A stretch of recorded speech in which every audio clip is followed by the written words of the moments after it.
Hi everyone, hope you're reading well. It's time for my first graphic novel review. I did tell you I like these.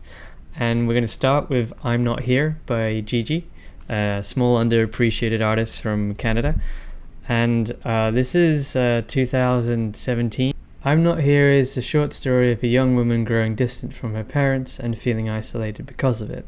In general, Gigi, much like another acclaimed graphic artist, Jason, seems to take a lot of inspiration from old black and white horror movies, like mainly directed by Alfred Hitchcock. The way the comic moves in its directing style, its level of silence and suspense is quite similar. This is especially true for Gigi, as her comics maintain a black and white tone and a great deal of suspense. Gigi's comics also have a very surreal and paranormal feel to them.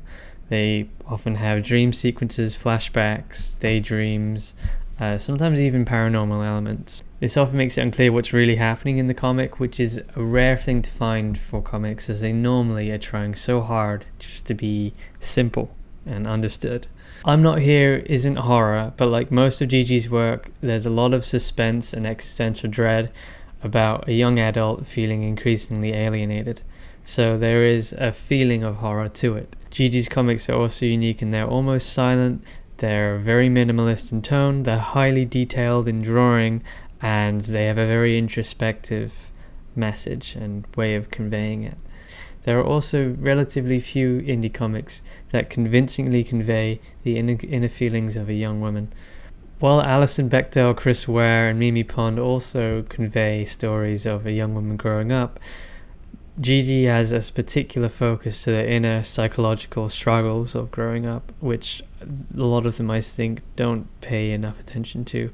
A lot of graphic artists are normally just trying to convey a sequence of events which can be observed, whereas Gigi tries to go to what can't be observed, which I find very innovative. While stylistically I think Gigi's works are incredible, her narrative pacing still is quite lacking, and hopefully this was something that will improve in her later works, as each panel is equally spaced in time. There's no sudden movements in Gigi's works, and I think that makes the plot a little plodding, and it makes it ultimately anticlimactic.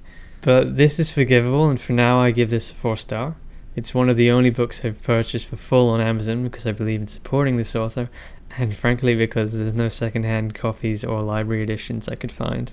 And Gigi, along with Nick Donasso, are the up-and-coming talents in the indie comic scene, so if you're new to it, you might want to keep your eye on them. If you're interested in reading more or seeing more excerpts of Gigi's work, I put a link in the description down below. I'd recommend reading A Mysterious Process, which is what made me want to buy this, and you can see the whole comic for free on her website. So go check it out, and happy reading.